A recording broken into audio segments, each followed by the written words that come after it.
This is Sway. Sway. Sway. Sway. In the morning. In the morning. In the morning. Shake that fire. Wake your fuck ass up. That crust out you. Right, ladies and gentlemen. Hey, man, we got a lot of hyenas in here today. Hyenas, make some noise. Bob's Classic Kicks. You know, I did a little research, Tracy G, and you know, when I go into a city, I like to know the little nuances about the city. Oh, yeah, you like to geek out, so share what you found. Yeah, man, I literally was just walking around by myself, just chilling, man. That's where I find solace. You know, Tracy? Yeah, but you didn't tell us how much you made at that poker table where Trick was calling you. You know what? That's not really important. I'm trying to find out about my lunch. You know, get your mind off my pockets. All right, fine, Daddy. And I would not say that on air anyway. True. Okay? That's the Oakland in me. All right, but, you know, I did find out a few names, like at the poker table. I was calling Detroit the D, and then people was like, well, that's all you know is the D. I said, well, give me some other names. They said the Motor City. That's the name they call Detroit, right? True. Okay, Renaissance City. Y'all hear that? Renaissance, that's real? That's real? True. Okay, all right. Oh, I didn't know about that one. City of the Straits, is that real? Yep, that's real? Okay, all right.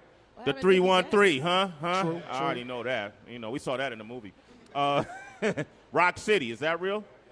All right. The automotive capital of the world, I know that's real. All right. Hockey Town? True. That's real, too? Okay. City of the Straits, the D. Did I forget any? City of Boom? B-O-O-M? City of Boom. Okay. Which one? What do you say? New Mecca. New Mecca? Interesante. Okay, New Mecca. Okay, cool. And I'm going to share a fact that I bet you, I'll be surprised if anybody in this room knew this. We're on Shade 45, Sirius XM, one of the new forms of progressive radio on an alternative platform that reaches the entire world.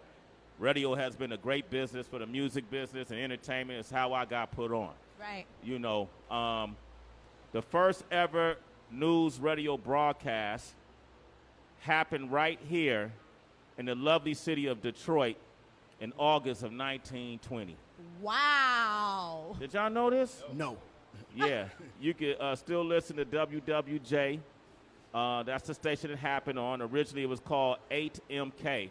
So Detroit has so much rich history that you don't know about. Yeah. You know, and there's so many great things that's going on in Detroit that you don't hear about. Right. You know, over the years, all you would hear about is the automotive industry failing, or, you know, the real estate market crashing, or crime, or whatever the case may be.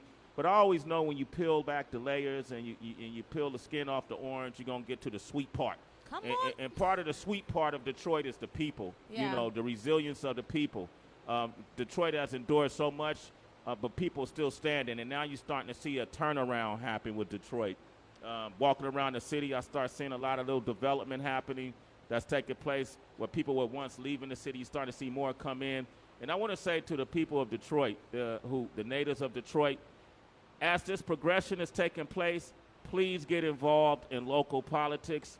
Please be aware of what's happening around you, because you're going to have a lot of people, imports, I call them, come in and claim your territory, claim your rights, claim your space, and try to move you out. You want to participate in this evolution and this development that's taking place in Detroit. And I see a lot of people over the age of 18 start thinking like that. As you're pursuing your rap career or whatever career you're pursuing, also you could do more than one thing. So start thinking about your local environment and investing in it like our next guest has done. He's the founder and program director of a very impactful place here. It's called Downtown Boxing Gym. He's here with us right now. Ladies and gentlemen, give it up for Khali Sweeney. Khali. What up, man? Good morning, everybody. Good morning. Khali, what up, baby? What's going on? Good morning. You from the D? Oh, yeah, for sure. Okay. Where Harper you, and Van Dyke. Harper and Van Dyke, anybody know where that? Okay, That's okay, right, Van man. Dyke. He's legit. He's legit. Don't get too restless up in here, man. What was it like for you growing up? I mean, it was a rough growing up, you know what I mean, in the city. We didn't have a lot of recreation centers, a lot of stuff like that. So that's why when I came up, I got a chance. I decided to build one myself. Okay. I didn't want to wait for somebody to build one for me. I built one myself. You hear this, Mike Muse? You hear entrepreneurship? that in a sense, the concept of I want to build something myself isn't as easy as it sounds. So how did you learn to go through the process of? It was a process, you know. When you get in business, a lot of people think they're going to be immediately successful. Yeah. That's not necessarily the case. So, you know, you're going to have to be able to save and save and save, you know. So I worked a lot of odd jobs. Don't quit your day job in the pursuit of doing that, you know what I mean? So I had to save a lot of money to do it. What made you want to do it? I mean, why not do it? You know what I mean? If you see a problem, you got to try and fix it. If you're a part of the community, you got to try and build it up. Okay. What type of like books or sites, or did you have mentors? But where did you get the other resources that weren't, you know, naturally around you to find the knowledge? It was like trial and error. You know what I mean? So for me, we didn't have a recreation center. So when I got one, I started building my own. I realized that a lot of kids needed a lot more than just a safe place to go. A lot of kids needed academic help. A lot of kids needed food. You know, you'd be surprised how many kids go to sleep hungry. Yeah. So we decided to reach out to the community, and they came back strong. You know, they helped us out with food and reached out to a couple of people that wanted to work out. And I told them, if you want to work out, okay, you can work out for free, but you're going to have to tutor some of these kids since you got a college degree. Oh, okay, I get it. So like a bartering system. Yeah, that's the way I did it. I didn't have the money to hire a tutor or hire a teacher, so I said, you know, all you guys want to work out and train with us, you gotta pay.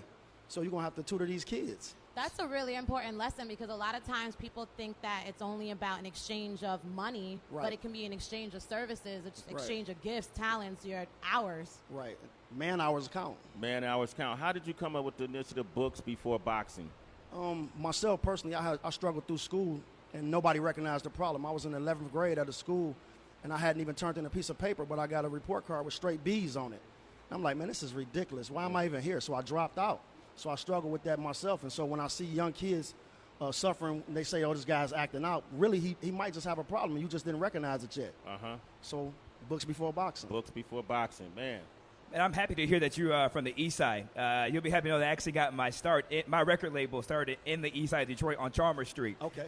So it's good to have a connection with you on that one. Mike Muse, you got a record label, Mike Muse? Yes. All right, go ahead. What advice would you give, man? I love the story about how, you know, you grabbed some books and you saw a problem and you wanted to solve it, right? What advice would you give a lot of budding entrepreneurs who may be concerned that they may not be smart enough, they don't have the resource, they don't have the capital? What advice would you give them to just start? I mean, my biggest advice is like myself personally, I tried to carry too much weight myself. It took me a while, and I actually held myself back and held back the process because I was trying to do it all myself. If you don't know, ask somebody who do. Yeah. And don't be too proud to ask somebody. You know what I'm saying? Humble yourself and sit at the feet of somebody else who know. Like they used to do. Sit down with the elders and talk to the elders. They know a lot.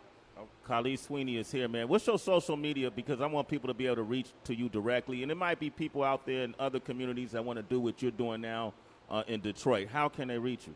DowntownBoxingYouthProgram.org.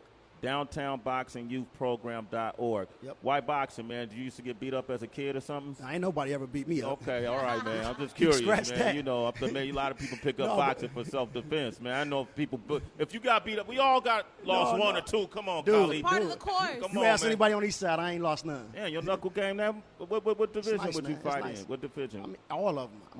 My weight, I went from being 12 years old to I was about 17 years old before I even, you know what I'm saying, gave up on it. You probably not lying. He ain't got a single scratch on his face. I don't know. We're going to spar after the show. All right. But boxing, let me ask you right now, who you think the number one pound for pound is? I'm from Oakland, so obviously I'll go with Andre Ward. I mean, right now I like Lomachenko. Really? I like Lomachenko, yeah. Why? The angles, the speed, the accuracy, you know. The guy's an exciting fighter. I just like to watch him. What about Triple G? I think he's overrated. I mean, I know people are going to be hitting me on the timeline, but you know. But you know, it's all about politics. It's about, you know, the position that they put him in. You know what I mean? Until he get with a real a network of people, you know what I'm saying, that can put him in the right position, he only going to be able to fight who he can fight. Okay.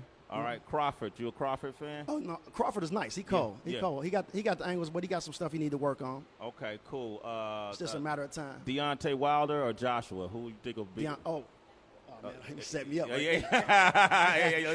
They both nice, man. They both nice. Okay.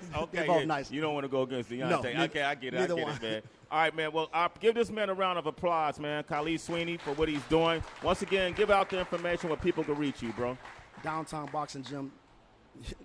.org? .org. Okay. Downtown Boxing Gym Youth Program .org. Okay, man. Thank you for coming by. Hang out with us, man. Okay, we got more coming up. It's Sway in the Morning with broadcaster from Bob's Classic Kicks. Hyenas, make some noise.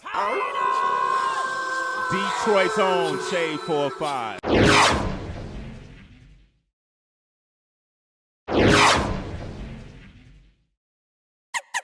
Kilo.